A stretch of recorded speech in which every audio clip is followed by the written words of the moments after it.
ಕನ್ಯಾ ರಾಶಿಯವರಿಗೆ ಕಾಯ್ದಂಥ ಒಂದು ಒಳ್ಳೆ ಅವಕಾಶ ಬರುವಂಥ ಸಮಯ ಬಂದಾಗಿದೆ. ಈ ತಿಂಗಳಲ್ಲಿ ನೀವು ತಗೊಳ್ಳುವಂಥ ಒಂದು ನಿರ್ಧಾರ ನಿಮ್ಮ ಭವಿಷ್ಯನೇ ಬದಲಾವಣೆ ಮಾಡುತ್ತೆ. ಕನ್ಯಾ ರಾಶಿಯವರ ಅದೃಷ್ಟ ತಿರುಗುವಂಥ ಸಮಯ ಬಂದಾಗಿದೆ.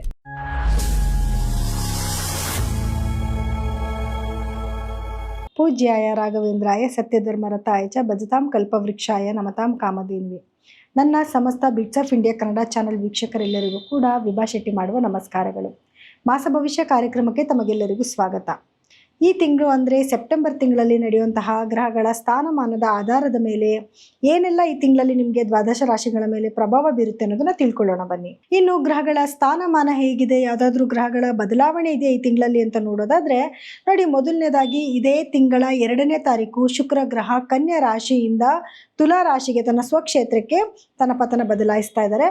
ಹಾಗೆ ಕುಜಗ್ರಹ 18ನೇ ತಾರೀಕು ಮಿಥುನ ರಾಶಿಯಿಂದ ಕಟಕ ರಾಶಿಗೆ ತನ್ನ ಪತನ ಬದಲಾಯಿಸಿದ್ರೆ 17ನೇ ತಾರೀಕು ಸೂರ್ಯಗ್ರಹ ಸಿಂಹ ರಾಶಿಯಿಂದ ಕನ್ಯಾ ರಾಶಿಗೆ ತನ್ನ ಪತನ ಬದಲಾಯಿಸ್ತಾರೆ. ಹಾಗೆ ಬುಧ ಗ್ರಹ ಕೂಡ 7ನೇ ತಾರೀಕು ಸಿಂಹ ರಾಶಿಯಿಂದ ಕನ್ಯಾ ರಾಶಿಗೆ ತನ್ನ ಪತನ ಬದಲಾಯಿಸ್ತಾರೆ. ಇನ್ನು ಉಳಿದ ಗ್ರಹಗಳ ಸ್ಥಾನಮಾನ ಅಂತ ನೋಡೋದಾದ್ರೆ ಕುಂಭ ರಾಶಿನಲ್ಲಿ ರಾಹು ಸ್ಥಿತನಾಗಿದ್ರೆ ಮೀನ ರಾಶಿನಲ್ಲಿ ಶನಿಗ್ರಹ ಸ್ಥಿತನಾಗಿರ್ತಾನೆ. ಹಾಗೆ ಸಿಂಹ ರಾಶಿನಲ್ಲಿ ಕೇತು ಹಾಗೂ ಸೂರ್ಯಗ್ರಹಗಳು ಸ್ಥಿತವಾಗಿರ್ತವೆ.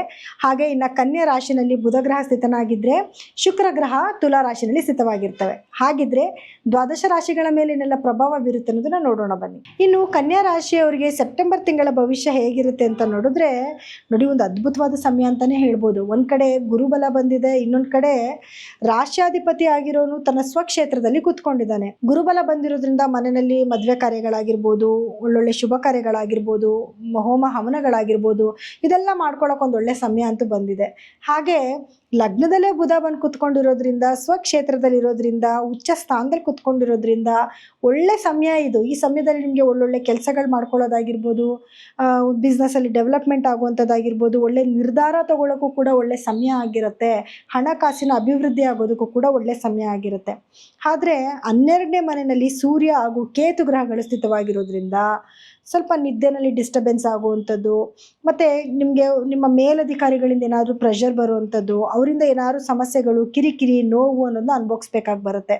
ಆದರೆ ಇದೇ ತಿಂಗಳ 17ನೇ ತಾರೀಕಿನ ನಂತರ ಸೂರ್ಯ ತನ್ನ ಪತನ ಬದಲಾಯಿಸ್ತಾ ಇದ್ದಾನೆ. ಅಂದರೆ ನಿಮ್ಮ ಲಗ್ನಕ್ಕೆ ಬಂದು ಸೇರೋದ್ರಿಂದ ನಿಮಗೆ ಮೇಲಧಿಕಾರಿಗಳಿಂದ ತೊಂದರೆ ಆಗ್ತಿತ್ತು, ಗೌರ್ಮೆಂಟಿಂದ ಪ್ರಾಬ್ಲಮ್ಸ್ ಆಗ್ತಿತ್ತು, ಕ್ರಮೇಣವಾಗಿ ಕಮ್ಮಿ ಆಗಿ ಎಲ್ಲ ಪಾಸಿಟಿವ್ ಆಗೋಕ್ಕೆ ಶುರು ಆಗುತ್ತೆ. 17ನೇ ತಾರೀಕಿನ ನಂತರ ನಿಮಗೆ ಏನೆಲ್ಲ ಒಳ್ಳೊಳ್ಳೆ ಕೆಲಸಗಳಾಗಬೇಕಿತ್ತು ಗೌರ್ಮೆಂಟ್ ಕಡೆಯಿಂದ ಅಥವಾ ಕೋರ್ಟಲ್ಲಿ ಕೇಸ್ಗಳಿದ್ರೆ ಆ ಕೇಸ್ಗಳಲ್ಲಿ ಎಲ್ಲ ನಿಮ್ಮ ಪರವಾಗಿ ಆಗೋದಕ್ಕೆ ಎಲ್ಲ ಅವಕಾಶಗಳು ಕೂಡ ನಿಮಗೆ ಸಿಗ್ತಾ ಹೋಗ್ತಾ ಇರುತ್ತೆ. ಇನ್ನು 2ನೇ ಮನೆಯಲ್ಲಿ ಸ್ವಕ್ಷೇತ್ರದಲ್ಲೇ ಶುಕ್ರ 2ನೇ ಮನೆ ಅಧಿಪತಿನೂ ಸ್ಥಿತನಾಗಿರೋದ್ರಿಂದ ಫಿನಾನ್ಷಿಯಲ್ ಇನ್ಕಮ್ ತುಂಬ ಚೆನ್ನಾಗಿರುತ್ತೆ.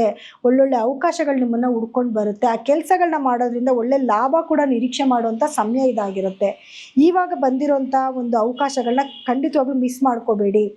ಏನಕ್ಕೆ ಈ ಮಾತು ಹೇಳ್ತಿದ್ದೀನಿ ಅಂತಂದರೆ, 7ನೇ ಮನೆಯಲ್ಲೇ ಕುತ್ಕೊಂಡಿರೋಂಥ ಶನಿಗ್ರಹ ತನ್ನ ದೃಷ್ಟಿ ನೋಡೋದ್ರಿಂದ, ನಿಮ್ಮ ಲಗ್ನದ ಮೇಲೆ ದೃಷ್ಟಿ ಇರೋದ್ರಿಂದ ಸ್ವಲ್ಪ ಲೇಜಿ ಇರ್ತೀರಾ. ಅಯ್ಯೋ ಇವಾಗ ಮಾಡೋಣ, ನಾಳೆ ಮಾಡೋಣ ಅನ್ನೋ ಮನಸ್ಥಿತಿ ಕೂಡ ಇರುತ್ತೆ. ಅದನ್ನು ಬದಲಾವಣೆ ಮಾಡಿಕೊಂಡು ಇಲ್ಲ ಬೇಗ ಕೆಲಸ ಮಾಡಬೇಕು ಅಥವಾ ಬಂದಿರೋ ಆಪರ್ಚುನಿಟೀಸ್ನ ಬಿಡಬಾರ್ದು ಅಂತ ನೀವು ಮನಸ್ಸು ಮಾಡಿದ್ರೆ ಖಂಡಿತವಾಗ್ಲೂ ಒಳ್ಳೆ ಫಲಗಳನ್ನ ನಿರೀಕ್ಷೆ ನೀವು ಮಾಡ್ಬೋದು. ಯಾಕಂದರೆ ಸಮಯ ಚೆನ್ನಾಗಿದ್ದಾಗ ಒಳ್ಳೆ ಕೆಲಸಗಳನ್ನ ಮಾಡಿದ್ರೆ ಖಂಡಿತವಾಗ್ಲೂ ಒಳ್ಳೆ ಪ್ರತಿಫಲ ಸಿಕ್ಕೇ ಸಿಗತ್ತೆ. 3ನೇ ಮನೆ ಮೇಲೆ ಕೂಡ ಗುರುವಿನ ದೃಷ್ಟಿ ಇರೋದ್ರಿಂದ, ಅದು ನಿಮ್ಮ ಪರಾಕ್ರಮದ ಮನೆ ಆಗಿರೋದ್ರಿಂದ ಕಷ್ಟಪಟ್ಟು ಕೆಲಸ ಮಾಡಿದ್ರೆ ಖಂಡಿತ ಪ್ರತಿಫಲ ಸಿಗತ್ತೆ. ಒಳ್ಳೊಳ್ಳೆ ಸ್ನೇಹಿತರು ಸಿಗ್ತಾರೆ, ಅವ್ರ ಕಡೆಯಿಂದ ಹೆಲ್ಪ್ ಆಗುತ್ತೆ. ನಿಮ್ಮ ಸಿಬ್ಲಿಂಗ್ಸಿಂದ ನಿಮಗೆ ಸಹಾಯಗಳಾಗುವಂಥ ಸಾಧ್ಯತೆಗಳಿರುತ್ತೆ. ಅದೆಲ್ಲನೂ ಕೂಡ ನೀವು ಉಪಯೋಗ ಮಾಡ್ಕೋಬೇಕು. ಕೆಲವ್ರು ಏನು ಮಾಡ್ತಾರೆ, ಯಾರೋ ಇವಾಗ ನಿಮ್ಮ ಸ್ನೇಹಿತರು ಅಥವಾ ನಿಮ್ಮ ತಮ್ಮನೋ ತಂಗಿನೋ ಯಾರೋ ಬಂದು ಏನೋ ಒಂದು ಸಹಾಯ ಮಾಡೋಕ್ಕೆ ಬರ್ತಾರೆ ಅಂತ ಇಟ್ಕೊಳ್ಳಿ. ನೀವೇನು ಅನ್ಕೊತೀರ, ಅಯ್ಯೋ ಇವರಿಂದ ನಾವೇನು ಸಹಾಯ ತಗೊಳ್ಳೋವಂಥದ್ದು, ಅಥವಾ ಇವತ್ತು ಮಾಡಿ ನಾಳೆ ಮಾತಾಡ್ತಾರೆ ಬಿಡು, ನಮ್ಗೆ ಅವ್ರ ಸಹಾಯ ಬೇಡ ಅಂತ ನೀವು ಬಿಟ್ಟರೆ ಅವಕಾಶ ಬಿಟ್ಟಂಗೆ ಆಗುತ್ತಲ್ವಾ.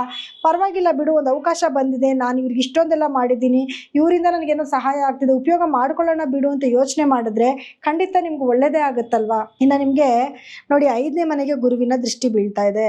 ಸೊ ಇದರಿಂದ ಏನು ಅಂತಂದರೆ, ಮಕ್ಕಳಿಲ್ಲ ಅಂತ ತುಂಬ ದಿವಸದಿಂದ ಪರಿತಪಿಸ್ತಿರೋರಿಗೆ ಮಕ್ಕಳಾಗುವಂಥ ಸಾಧ್ಯತೆಗಳಿರುತ್ತೆ. ಅಥವಾ ಆಲ್ರೆಡಿ ಮಕ್ಕಳಿದ್ದಾರೆ, ಅವ್ರಿಗೇನಾದರೂ ಎಜುಕೇಷನಲ್ಲಿ ಮುಂದೋಗುವಂಥದ್ದು, ಅಥವಾ ಅವ್ರಿಗೇನಾದರೂ ಒಂದು ಒಳ್ಳೆ ಅನುಕೂಲಗಳಾಗುವಂಥದ್ದು, ಮದುವೆ ಏಜಿಗೆ ಬಂದಿರೋಂಥವ್ರಿಗೆ ಮದುವೆ ಸೆಟ್ ಆಗುವಂಥದ್ದು, ಈ ರೀತಿಯಾದ ಶುಭ ಸುದ್ದಿಗಳನ್ನು ಕೂಡ ನೀವು ಕೇಳಬಹುದು. ಇನ್ನು 6ನೇ ಮನೆಗೆ ನಿಮಗೆ ರಾಹು ಸ್ಥಿತನಾಗಿದ್ದಾನೆ. ಆರೋಗ್ಯ ಸಮಸ್ಯೆಗಳು ಕೆಲವೊಂದು ಬರ್ಬೋದು. ರಕ್ತಕ್ಕೆ ಸಂಬಂಧಪಟ್ಟಿದ್ದಾಗಿರ್ಬೋದು, ಹಾರ್ಟ್ ರಿಲೇಟೆಡ್ ಪ್ರಾಬ್ಲಮ್ಸ್ ಆಗಿರ್ಬೋದು, ಕೆಲವು ಸಮಸ್ಯೆಗಳನ್ನು ನಿಮಗೆ ಖಂಡಿತವಾಗ್ಲೂ ಕಾಡುತ್ತೆ.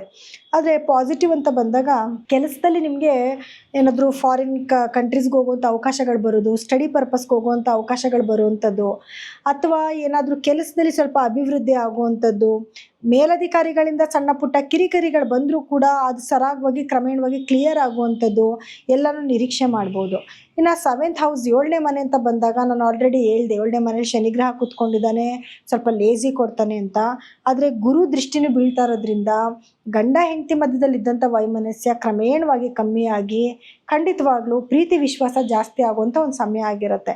ಹಾಗೆ 11ನೇ ಮನೆಯಲ್ಲಿ ಗುರು ಕೂತ್ಕೊಂಡಿದ್ದಾನೆ, ಜೊತೆಯಲ್ಲಿ ಕುಜ ಕೂಡ ಕೂತ್ಕೊಂಡಿದ್ದಾನೆ. ಭೂಮಿಯಿಂದ ಲಾಭಗಳಾಗುತ್ತೆ ನಿಮಗೆ. ಭೂಮಿ ತಗೊಳ್ಳೋದು, ಮಾರೋದು, ಅಥವಾ ಏನಾದರೂ ನೀವು ತುಂಬ ದಿವಸಗಳಿಂದ ಮನೆ ತೊಗೊಂಡಿಲ್ಲ ಅಥವಾ ಸೈಟ್ ತೊಗೊಂಡಿಲ್ಲ ಅಂತ ಹುಡುಕಾಟ ಮಾಡ್ತೀರಾ, ಅದಕ್ಕೂ ಕೂಡ ಒಳ್ಳೆ ಅವಕಾಶಗಳು ನಿಮಗೆ ಬಂದಾಗಿದೆ.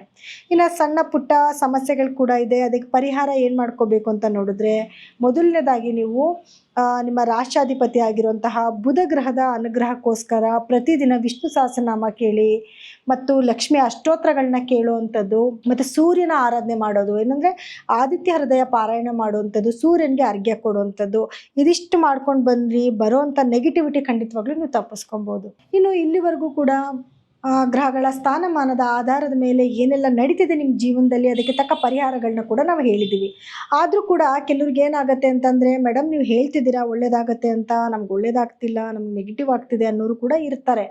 ಕೆಲವ್ರು ಏನು ಮಾಡ್ತಾರೆ, ಅವರಿಗೆ ಡೇಟ್ ಆಫ್ ಬರ್ತ್ ಇರಲ್ಲ, ಟೈಮಿಂಗ್ಸ್ ಇರಲ್ಲ, ಏನು ಇಲ್ಲದೆ ಹೋದರೂ ಕೂಡ ನಮ್ಮ ರಾಶಿ ಅದು, ನಮ್ಮ ನಕ್ಷತ್ರ ಇದು, ನಮ್ಮ ಹೆಸ್ರು ಥರ ಇಟ್ಟಿದ್ದಾರೆ ಅಂತ ಹೆಸ್ರು ಬಲದ ಮೇಲೆ ನೋಡೋಕ್ಕೆ ಹೋಗ್ತೀರಾ. ಅದು ತುಂಬಾ ರಾಂಗ್ ಕಾನ್ಸೆಪ್ಟ್. ಆ ಥರ ಮಾಡೋಕ್ಕೆ ಹೋಗಬೇಡಿ.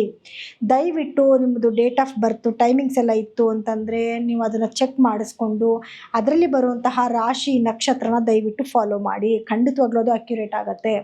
ಅಥವಾ ನಿಮ್ಮ ದಶಾಭುಕ್ತಿಗಳೇನು ನಡೀತಿದೆ, ನಿಮಗೇನಾದರೂ ಇವಾಗ ದುಸ್ಥಾನದ ಅಧಿಪತಿಗಳದ್ದೇನಾದರೂ ದಶಾಭುಕ್ತಿಗಳು ನಡೀತಿದ್ರೆ ಖಂಡಿತವಾಗ್ಲೂ ನಾವೇ ಒಳ್ಳೆ ಫಲಗಳನ್ನ ಹೇಳಿದರೂ ಕೂಡ ನಿಮಗೆ ನೆಗೆಟಿವ್ ಫಲಗಳು ನಡೀತಾ ಇರುತ್ತೆ. ಅಂದರೆ ಒಳ್ಳೆ ಫಲಗಳಲ್ಲಿ ನೆಗೆಟಿವ್ ಫಲಗಳಲ್ಲಿ ಸ್ವಲ್ಪ ಕಡಿಮೆ ಆಗುತ್ತೆ ಅಷ್ಟೇನೆ. ಇನ್ನು ಒಳ್ಳೆ ಫಲಗಳು ನಾವೇನಾದರೂ ಹೇಳ್ತಿದ್ದು ಅಥವಾ ನೆಗೆಟಿವ್ ಏನಾದರೂ ನಾವು ಹೇಳ್ತಾ ಇದ್ದು ನಿಮ್ಮ ದಶಾಭುಕ್ತಿಗಳು ತುಂಬ ಚೆನ್ನಾಗಿತ್ತು ಅಂತಂದರೆ ನಿಮಗೆ ಒಳ್ಳೆ ಫಲಗಳು ಅಲ್ಲಿ ಸ್ವಲ್ಪ ಕೊರತೆಗಳು ಉಂಟಾಗೋಕ್ಕೆ ಶುರುವಾಗುತ್ತೆ. ಸೊ ಹಾಗಾಗಿ ನಿಮ್ಮ ಡೇಟ್ ಆಫ್ ಬರ್ತ್ ಟೈಮಿಂಗ್ಸ್ ಅನ್ನೋದು ಬಹಳ ಇಂಪಾರ್ಟೆಂಟ್ ಆಗಿರುತ್ತೆ. ಅದ್ರ ಜೊತೆಯಲ್ಲಿ ನಿಮ್ಮ ದಶಾಭುಕ್ತಿ ಏನು ನಡೀತಿದೆ, ಗ್ರಹಗಳ ಸ್ಥಾನಮಾನ ಹೇಗಿದೆ ಅನ್ನೋದು ಕೂಡ ಅಷ್ಟೇ ಇಂಪಾರ್ಟೆಂಟ್ ಆಗಿರುತ್ತೆ. ದಯವಿಟ್ಟು ಅದನ್ನು ಒಂದ್ಸತಿ ಪರಿಶೀಲನೆ ಮಾಡಿಸ್ಕೊಂಡು ಅದಕ್ಕೂ ತಕ್ಕಾದ ಪರಿಹಾರಗಳನ್ನ ಮಾಡ್ಕೊಂಡು ಹೋಗಿ. ಸೊ ಎಲ್ಲರಿಗೂ ಕೂಡ ಈ ಇನ್ಫಾರ್ಮೇಷನ್ನು ಇಷ್ಟ ಆಗಿದೆ ಅಂತ ನಾನು ಭಾವಿಸ್ತೀನಿ. ನಿಮಗೇನಾದರೂ ನಿಮ್ಮ ಜಾತಕಗಳನ್ನ ಪರೀಕ್ಷೆ ಮಾಡಿಸ್ಕೋಬೇಕು ಅನ್ನೋದಿತ್ತು ಅಂದರೆ ನಮ್ಮ ನಂಬರ್ಗೆ ಕರೆ ಮಾಡಿ ನೀವು ಅಪಾಯಿಂಟ್ಮೆಂಟ್ನ ಫಿಕ್ಸ್ ಮಾಡ್ಕೋಬೋದು. ಎಲ್ಲರಿಗೂ ಕೂಡ ನನ್ನ ಧನ್ಯವಾದಗಳು.